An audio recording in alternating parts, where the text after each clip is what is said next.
Hello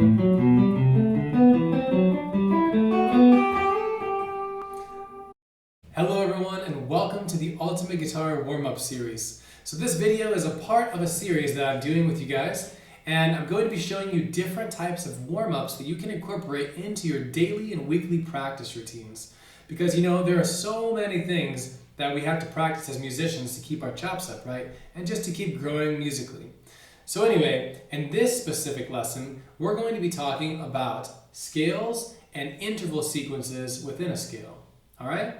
So what you heard me play at the beginning of the video was one thing that you're going to be doing in this lesson, and that was the interval of a sixth. So I just played the interval of a sixth in the key of G major, moving up the scale using that interval. So we're going to do that with all the intervals, all right? So first we play the scale, then we play seconds, thirds, fourths, fifths, sixths, sevenths, and eighths, which is just octaves, right? So anyway, that's the information we're going to be covering. That's what you're going to be learning, and let's go ahead and jump right in, all right? So first we're going to start with a scale, and today I'm going to be using everything based off of a G major scale, rooting from here, but in second position. I'm assuming, by the way, that you guys already know this, so I'm going to move quickly. So if you don't know it, I'm going to play it once just to show you.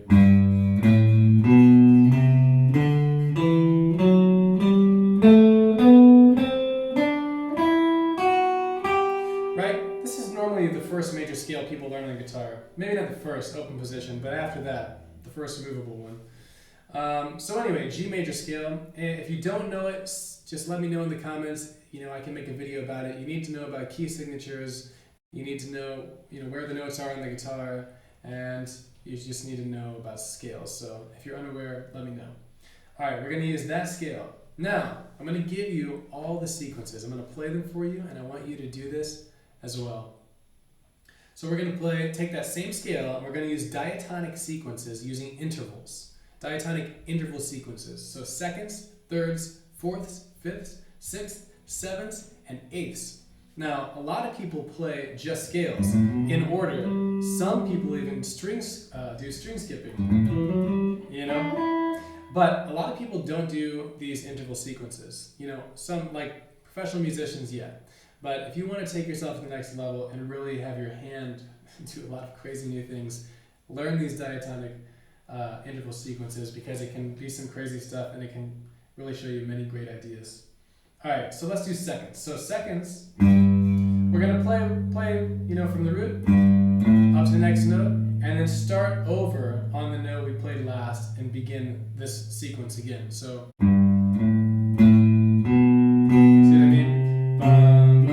start again, and this is the sequence. And you don't have to do this one if you don't want to, but it's cool. Backwards. Excuse me. Bum, bum, bum, ba, dee, dee, dee, dee. I recommend using a metronome, of course. I'm only doing this to show you kind of slowly what it looks like.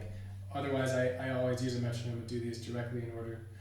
All right, so next we're going to do thirds, right? So all we do is we move up a diatonic third from the note we're playing, and then continue the sequence up. And this is really the most common sequence, I think, with thirds that people actually practice.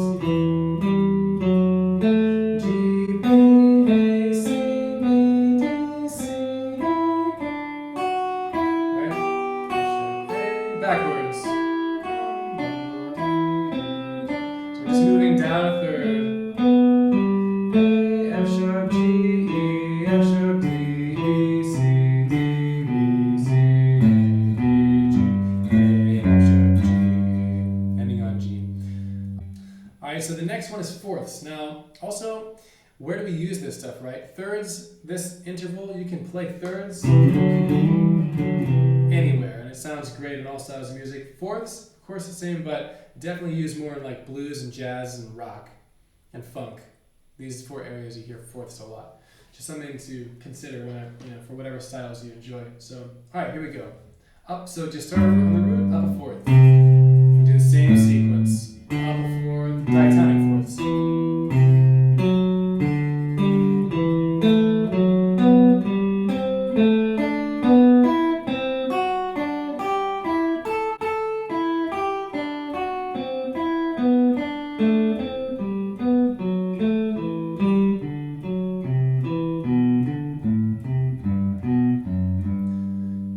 fourths. Now we're going to do fifths, all right? So we go up a fifth every time. By the way, some of these are going to make you think. Yeah, it's going to make you think, and you might not want to do it because you think it's hard.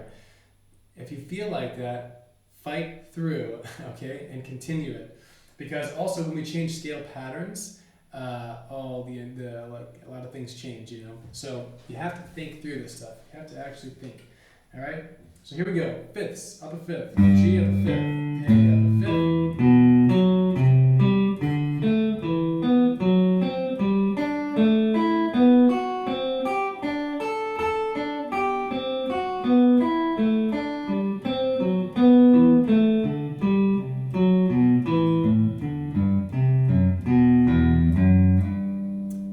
Fifths.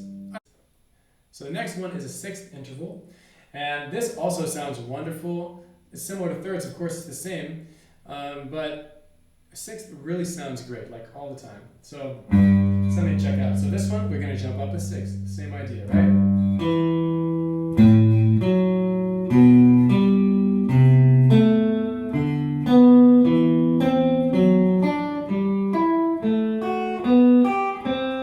Backwards.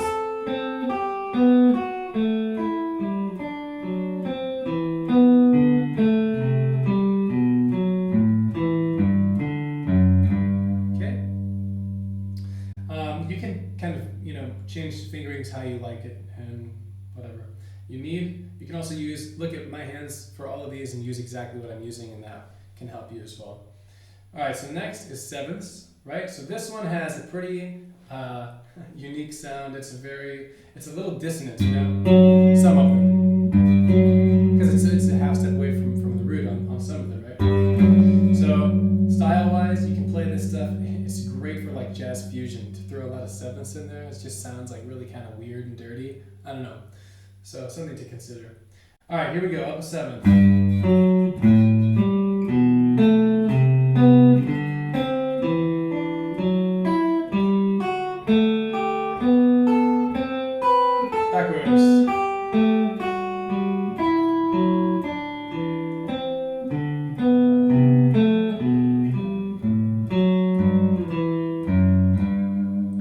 So there you go. So next is eighths, right? Octaves. I really love this one. I love playing it in position. You don't always see people playing octaves in position, although of course they sound great when soloing and making melodies with, but it's really cool to practice them in position. So let's try it out. So G to G, A to A, B to B, C to C, D, E, F sharp, G. This one doesn't go very far in position, right? So now backwards. So A, G, F sharp, E, D, C, B, A, G, F sharp. You can go to E if you want to, F sharp, and then G. Alright, so that's everything for the intervals. Now what I recommend doing is putting on a metronome, of course, and doing them all without stopping. So like once you finish one, like let's say you finish thirds, fourths. You just go right into it at the same tempo. The goal is to be able to play them all at the same tempo and going right into each of them, all right?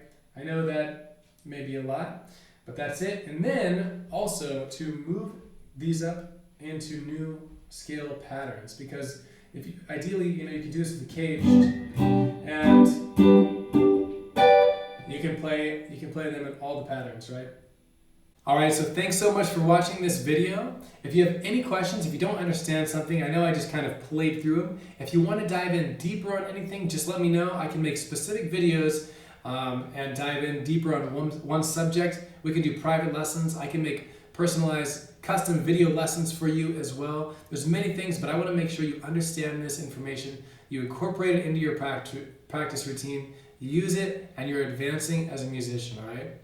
So anyway, thanks so much again for watching. Please like, share, subscribe, do all that cool stuff. And if you want any more information, you can also check out my website, jcattoormusic.com. All right, have an awesome day and get to practicing. We'll see you later.